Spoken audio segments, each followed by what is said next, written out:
Hello, and welcome to the Newbury and District Amateur Radio Society's Introduction to Data Modes, brought to you by Michael, Golf Zero, Papa, Oscar, Tango.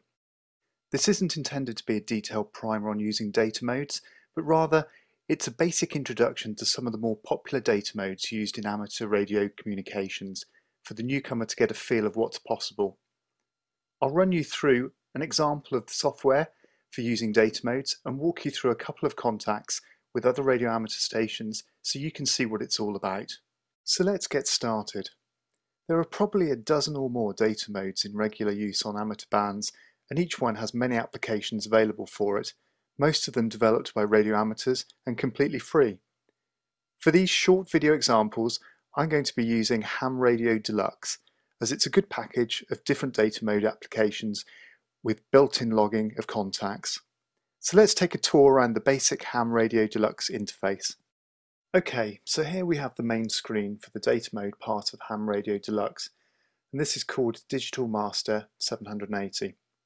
To communicate using data modes, it's necessary to first connect your radio to the computer, headphone and speaker connections, and this is done via a special interface to help prevent interference between the computer and radio. It's also possible to control most aspects of a modern radio from the computer, and in this screenshot you can see that the radio frequency readout is displayed in the left-hand black box at the top of the screen. This enables the operator to change frequency using this application rather than swapping between the computer and the radio. So let's take a tour around the screen. In the middle of the screen we have the text entry window, and this is where we're going to type our messages.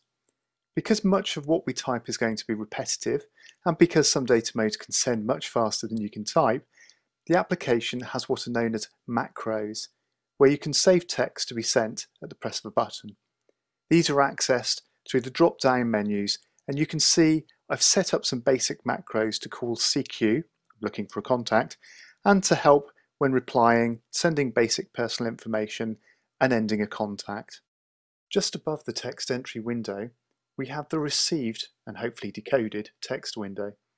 You can just see the last bit of data I was decoding in the window. When you enter the text in the text entry window and press send, you also see your own text displayed in this window, and this enables you to save the whole conversation if you wish. Signals you're going to be receiving and decoding are displayed graphically in what is called a waterfall at the bottom of the screen. You'll see how intuitive it is to select a data stream and to decode it in the coming video examples. Finally, to complete the tour for today, let me highlight the log entry window. This window has two purposes. It enables you to capture the contact information, which it can write to your log, but it can also use each entry when using the macros. Remember, I said we can save text here to save having to type everything from scratch? Well, these macros can also read data from the log entry window, which means, for example, I can enter the call sign of a station in the log once and then use the macros to send this information at the start and end of every communication. So let's just see this in action before we go ahead with a live contact. Okay, so here we can see our familiar screen, and now you'll understand why the graphical audio representation at the bottom of the screen is called a waterfall. It's even blue. In the Receive Text window, you'll see grey bands scrolling from left to right, and this is simply the data mode selected. So I'm going to type some text in the text input box and hit the send key. You'll see two things happen.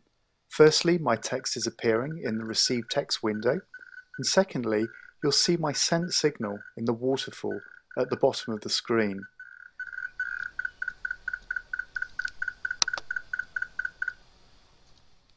Right, now let me demonstrate entering some information in the log entry window, and then we can see how it's picked up by the macros. I'll make up a call sign, Charlie 4 Lima Lima, and you'll see that this software immediately populates the country field based on the call prefix. And let's add a name and a location for the station I'm calling.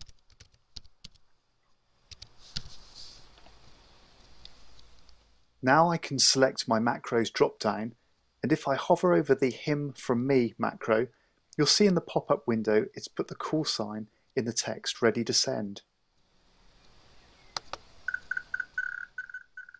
Now let me send some information using another macro. This time, the macro has pulled in the name and the report for the other station from the log entry window and added it to my sent text. In fact, my name, my location, or QTH as it's called, and my Maidenhead locator, India Oscar 91 India Juliet, are also pulled in from another table where I can store my own information.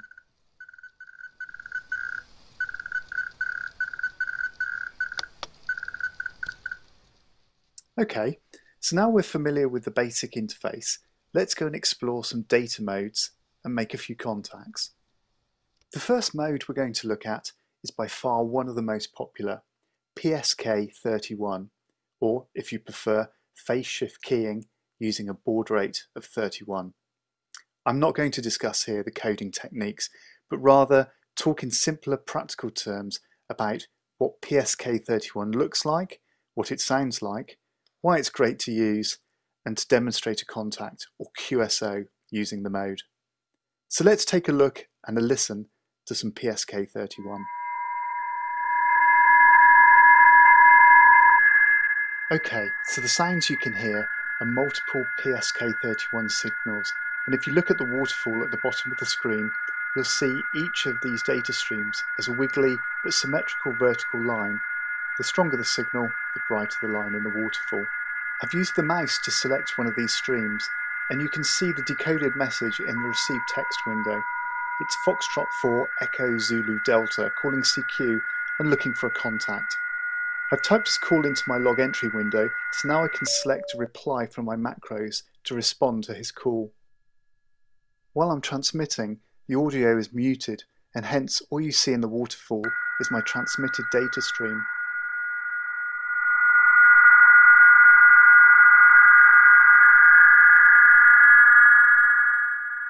Foxtrot 4 Echo Zulu Delta responds, and you see the incoming decoded text appear in the Receive Text window.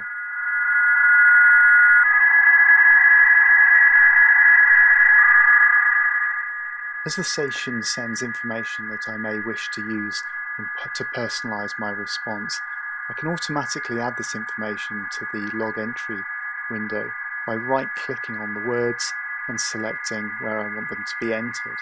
In this case, Jean-Pierre is a double-barreled name, and I've had to manually enter the Pierre, the second part, but the QTH Bedaïd has successfully been entered into the QTH section of the Add Log Entry window. So I can right-click on his locator and select Locator from the drop-down list, and you'll see that appears under Locator in the log entry window.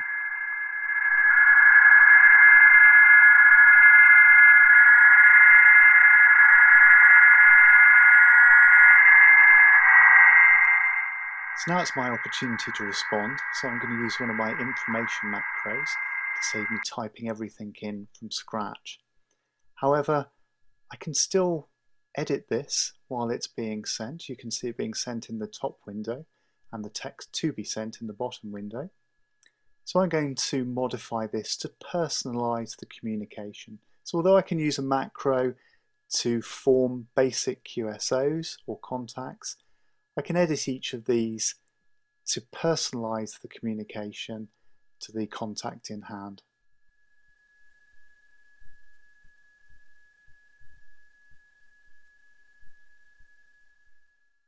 PSK31 runs at a speed fairly similar to a competent typist. So as you can see the speed it's actually sending as it crosses through the text in the send text window and appears in the receive text window. But it's still possible to type if you're a good typist in real time. As Jean-Pierre responds to me, you'll see that his signal in the waterfall under the yellow marker is much diminished from what it was at the outset, and now it'll start to get brighter. And that was because there was another signal very, very close, approximately 70 or 80 hertz away. And that's one of the great things about PSK31. You can have adjacent signals very, very close and still maintain a communication.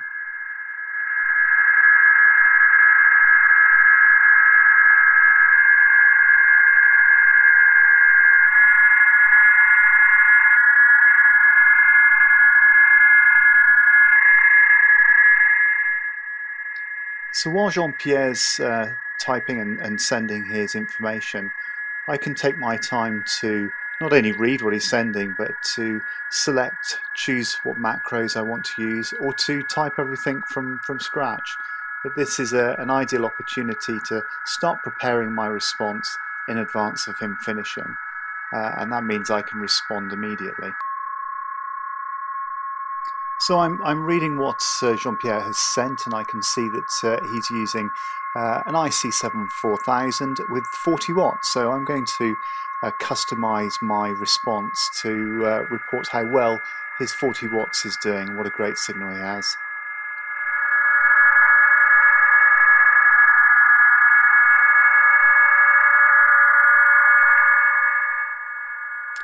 So I've just realised that my macro might not be entirely clear to a non-English speaker.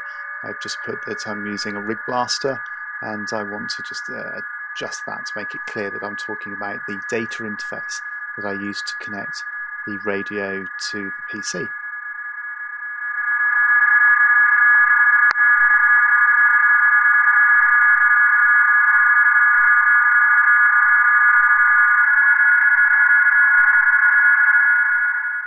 I can tell by the content of the message that's being sent that there probably isn't going to be an awful lot more information. So at the moment I've got B to you, back to you, and I can see now that we're probably not going to exchange very much more information. So I'm going to edit this now just to say thank you very much, pass it back to you just for a final. So that's really just wrapping up the conversation, and we're going to send 73s, which means all the best.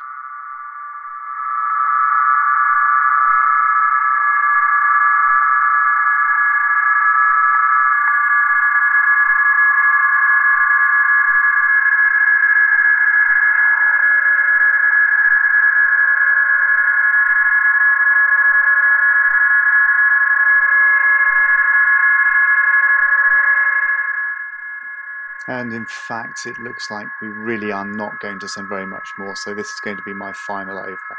So just edit this again now, just to say, okay, my friend, 73s, and good luck, and then that will be my final over. What I forget to do here is to terminate the contact with SK.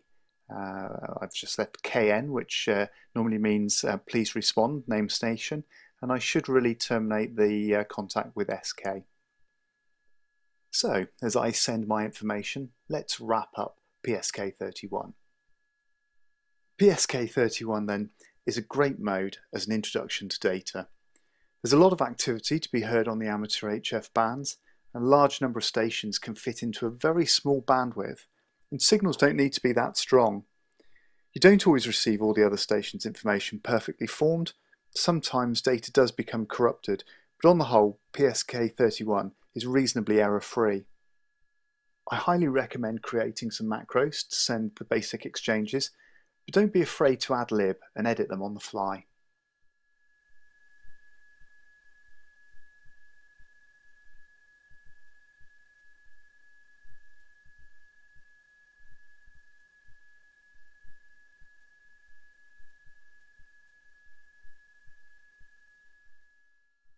So as my exchange completes, I hope you found that a useful introduction to one of the most popular data modes. Next, we're going to look at one of the oldest, if not the oldest, data mode, radio teletype. So let's leave Jean-Pierre calling CQ and change to a new mode. Whereas PSK31 used phase shift keying to send data, radio teletype, or RTTY, uses frequency shift keying, which you'll see in its distinctive waterfall pattern made up of two lines about 170 Hz apart. Basic RTTY has a slightly higher sending speed than PSK31, using a data rate of about 45 baud compared to 31 baud for the previous PSK example. So let's get a look at RTTY and see what it sounds like. So I'm still set up to use PSK, so the first thing I need to do is select RTTY, and then I can select the RTTY signal in the waterfall, and we can immediately see that we have Hotel Golf 3 India Papa Alpha Hungarian station. I've selected his call sign and added it to the log entry, and I'm responding to him to see if I can get him to call me back. You'll note that he sent his call sign at least 3 times per line, and I'm going to send my call sign a couple of times. And RTTY is not as reliable, the data quality isn't as good as PSK, and it does pay to send your information several times.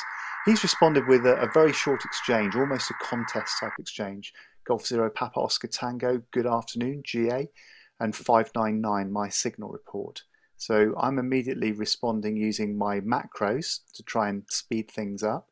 And as you can see, I've made a slight mistake in that I've sent 2 macros, both of which had his call sign and my call sign. So they're concatenated together in the first line, but it's clear enough what I mean. And now I'm sending his report, which is already entered into the add log entry. Because I haven't entered his name, my macro has substituted what would be his name with OM, which means old man. And it's just a typical way of addressing another radio amateur. You'll notice under the info I've sent my qrz.com link, and actually I've just entered that as a standard www.qrz.com piece of text, and the application has turned that into a hot link. So if I'd received that, I could select that now and immediately jump to the other station's webpage. Now at the conclusion of this over, I've realised that I haven't got a macro with the wording that I want. So I'm having to actually type as quickly as I can to try and keep up with the RTTY sending speed. I made a couple of typo errors, but nothing serious.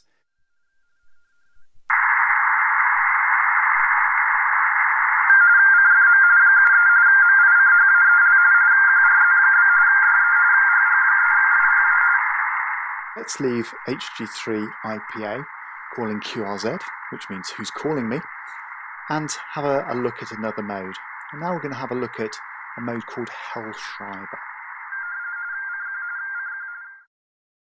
Hellschreiber isn't a fantastically popular mode, but I've included it as an example of a slightly different approach to sending data. Hellschreiber was a facsimile-based teleprinter, essentially what we would today call a fax, but this was developed in the 1920s. Hellschreiber was named after its inventor, Rudolf Hell, and literally translates as light or bright writer. Feldhell, or field hell, sends at quite a slow rate, only about 35 words per minute, but unlike many other data modes, it has a very low duty cycle, which means it spends more time not transmitting than it does actually transmitting, and this is excellent if you're using it in a portable station in the field. So let's take a peek at the distinctive look and sound of Hell.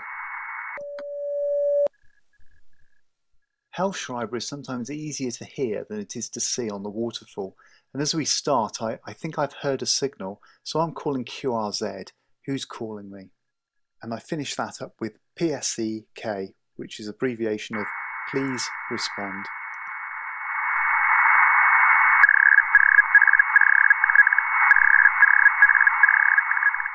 So I've got a bite. India Victor 3 India Hotel Foxtrot, an Italian station, has responded. Now, unlike the other data modes, because Hellschreiber is a facsimile, it's a graphical representation, I can't right-click on the data to automatically fill in my log entry window. So I have to manually start typing in the information that I want to use in my macros. Now in my sent text, you'll notice that I appear to be sending 3 lines, or at least one whole line and half a line at the top and the bottom. And the reason for this is because certainly in the old mechanical machines, if the 2 systems weren't synchronized, you could get a skewing of the text where it started to be sent diagonally. And you can kind of see that with the information that's been sent by the Italian station. His text scrolls upwards from the bottom left to the top right. But because of this multi-line effect, you always have the whole character shown somewhere on the line.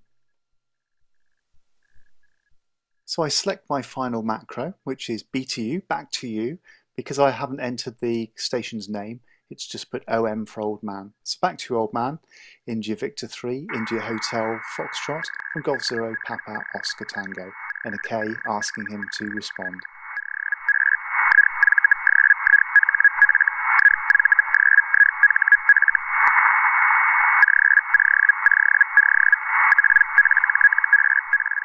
The great thing with Hellschreiber is, unlike the other data modes where you're completely reliant on the PC to be able to decode the message, Hellschreiber, the brain does the decoding. It's up to you to be able to read and interpret what you see. And so as the signal degrades and improves, you will see briefly here with dark bands and some of the text is not as clear. And it allows the brain to try and interpret what is being written. And the brain tends to be far more effective at doing that, certainly in poor signal conditions, than the PC is.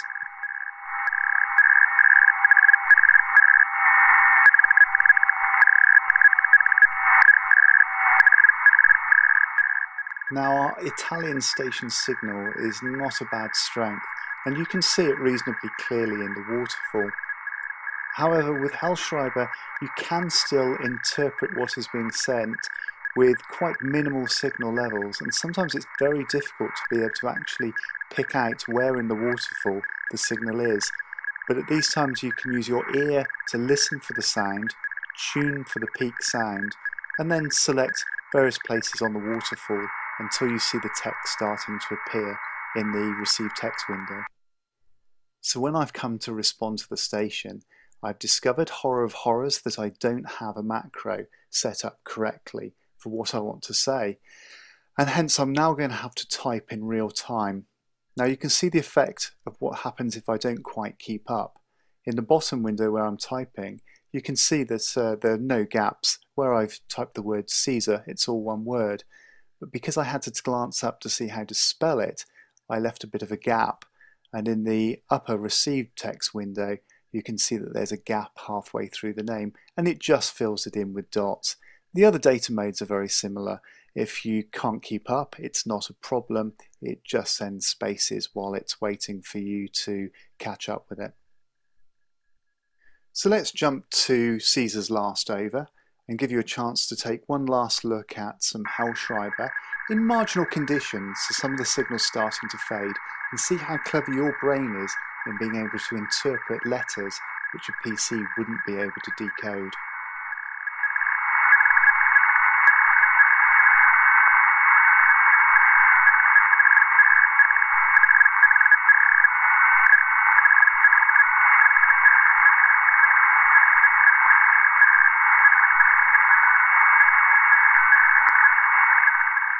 Okay, so that's been an example of Hellschreiber.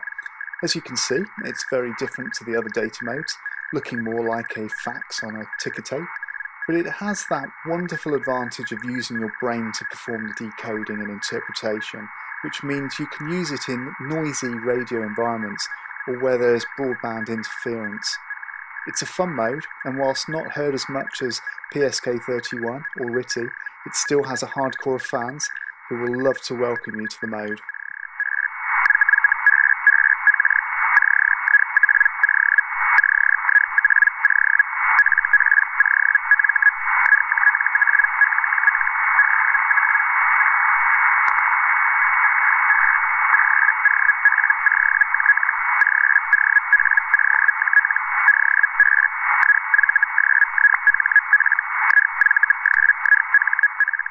Let's say ciao ciao to Caesar, but before we finish, let me just show you one last function from within the macros. In the send text window at the bottom, you'll notice that it says add log in brackets, and this is immediately going to add the QSO to the log. The next in brackets text is QSO mode, and that's going to be replaced with the mode we're using, which is Hellschreiber. And finally QSO mode count, which is going to look in my log to see how many Hellschreiber QSOs I've had on this band. And hence it automatically populates my sent text with the information.